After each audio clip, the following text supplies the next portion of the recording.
Hello friends, welcome to online engineering rapid revision series में हम बात करेंगे आज आपके एक और इम्पॉर्टेंट टॉपिक की, जहां पे हम डिस्कस करेंगे आपका सीमेंट कंक्रीट। वैसे तो हमने प्रीवियस लेक्चर्स में डिस्कस कर लिया था कि आपका कंक्रीट क्या होता है। ये कोई नया टॉपिक नहीं है, ये आपका वही है जो हमने प्रीवियस के अंदर डिस्कस किया है। बट यहाँ पे कुछ ऐसे पॉइंट्स कवर किए जाएंगे जो कि आपके एग्जाम ओरिएंटेड होने वाले हैं। कुछ पॉइंट्स तो ऐसे भी है जो कि आपके एग्जाम के अंदर पूछे गए हैं। तो जरा एक नजर डालते हैं कि वो कौन कौन से इंपॉर्टेंट पॉइंट्स से आपके सीमेंट कंक्रीट के जो कि आपके एग्जाम में काफी हेल्प करेंगे।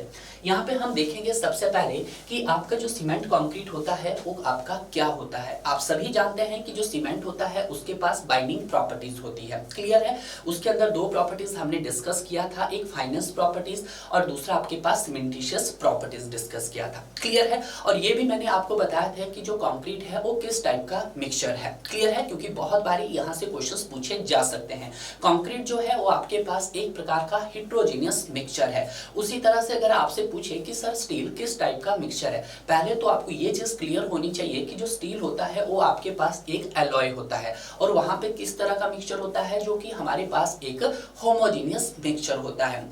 थर्ड स्टेप में बात की जाती है आपकी आरसीसी की। आरसीसी बोले तो आपका reinforce cement concrete. Reinforce cement concrete आपका किस तरह का मिक्सचर है, तो रेनफोर्स सीमेंट कंक्रीट एक प्रकार का एक कंपोजिट मटेरियल है डियर, क्लियर है। ये हमने प्रीवियस के अंदर डिस्कस किया था। तो देखते हैं कौन सी इंपॉर्टेंट पॉइंट्स हैं। सबसे पहले तो हम एक डेफिनेशंस की तरफ मूव करते हैं। सीमेंट कंक्रीट क्या होता है, it is the mixture of, किस किस का मिक्सचर होता है। देखिएगा यहाँ पे जो हमने एक स्टेटमेंट बनाई है वो एक आपके प्रैक्टिकल पर्पस से बनाई है, क्लियर है। ये स्टेटमेंट आप थ्योरेटिकल भी लिख सकते हैं अगर आप यूनिवर्सिटी एग्जाम दे रहे हैं, क्लियर है। सबसे पहले हम क्या करते हैं, अपने एग्रीगेट को इकट्ठा करते हैं और जो एग्रीगेट का साइज होता है जो कि आपके नॉर्मली आरसीसी के अंदर यूज किया जाता है वो आपका 20 mm होता है, क्लियर है। मैंने आपको बताया भी है प्रीवियस लेक्चर्स के अंदर। पहले आप उन कंक्रीट एग्रीगेट को इकट्ठा करेंगे, उनके अंदर जो वर्ड्स होते हैं वो थोड़े बड़े बड़े होते हैं। उन वर्ड्स को जो फिल किया जाता है वो किससे फिल किया जाता है, आपके सैंड से फिल किया जाता है। अगर मैं इस सैंड का अगर टेक्निकल नाम बोलूं तो उसको हम फाइन एग्रीगेट के नाम से जानते हैं। और ये भी मैंने आपको बताया था कि यहाँ पे जो फाइन एग्रीगेट यूज किया जाता है उसको हम इन्योर सैंड बोलते हैं, क्लियर है। उसी तरह से अभी भी इसके अंदर क्या होता है, छोटे छोटे वर्ड्स रह जाते हैं और उन वर्ड्स को हम किससे फिल करते हैं, आपके बाइंडिंग मटेरियल से फिल करते हैं। और यहाँ पे जो बाइंडिंग मटेरियल होता है वो आपके पास सीमेंट होता है डियर। उसके बाद हम उसके अंदर वाटर ऐड करते हैं। अब यहाँ पे बहुत सारे ऐसे स्टूडेंट भी हो गए, क्या सर हम वहाँ पे पोज़ोलानिक ऐड नहीं करते हैं, जी हाँ करते हैं, वो आपका एडिशनल वर्क है, क्लियर है, इन लिमिटेड वाटर अमाउंट। और जो यहाँ पे वाटर्स रहता है वो भी आपके पास लिमिटेड अमाउंट का रहता है। अब कौन सा वाटर यूज किया जाना चाहिए, आप वही वाटर यूज करेंगे जिसका pH should not be less than 6 से कम नहीं हो और जो पीने योग्य हो, क्लियर है। आप उस वाटर का यूज कर सकते हैं, क्लियर है। उसके बाद सेकंड मोस्ट इंपॉर्टेंट पॉइंट्स आता है कि जो कि आपका सीमेंट कंक्रीट होता है उसका मॉडुलस ऑफ इलास्टिसिटी कितना होता है। इसका जो मॉडुलस ऑफ इलास्टिसिटी होता है वो वेरी करता है आपके पास कितना सर, वो 14 × 10⁻³ न्यूटन पर mm² से लेकर 40 × 10⁻³ न्यूटन पर mm² के बीच में वेरी करता है। कहने का मतलब है कि 14 मेगापास्कल से लेकर 40 मेगापास्कल के बीच वेरी करता है। ये इंक्रीज भी करता है बट इसकी जो डेंसिटी रहती है वो आपके पास वहां पे बढ़ भी सकती है बट बढ़ती ही है, कम नहीं होती है, क्लियर है। उसी तरह से अगर हम बात करते हैं जो आपके पास मॉडुलस ऑफ इलास्टिसिटी होती है, आपने स्टडी किया होगा आपके पास डिफरेंट टाइप्स की मॉडुलस ऑफ इलास्टिसिटी होती है।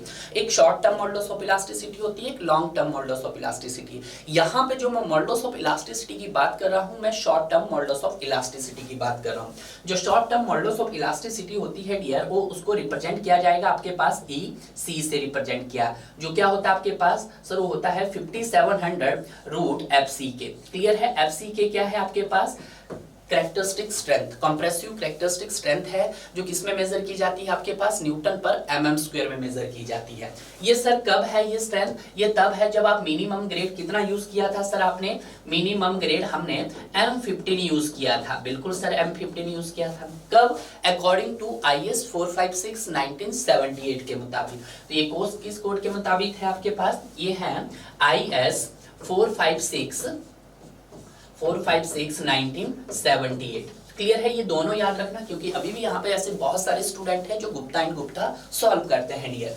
उसी तरह से इसमें दूसरा भी याद रखना, आपका जो न्यू है आपके पास, और न्यू में क्या है देखिएगा, तो न्यू को मैं थोड़ा यहाँ पे लिख देता हूँ। जो ये रहता है आपके पास EC से रिप्रेजेंट किया जाएगा। यहाँ पे 5700 की जगह आप क्या लोगे सर, 5000 रूट FC के लोगे, ठीक है। अगर हम बात करते हैं यहाँ पे, ये कब सर, जब आपका मिनिमम ग्रेड कितना रहा होगा सर, M20 रहा होगा। कितना रहा होगा, M20। और ये M20 किसके अकॉर्डिंग है सर, आपके पास न्यू कोड के मुताबिक है।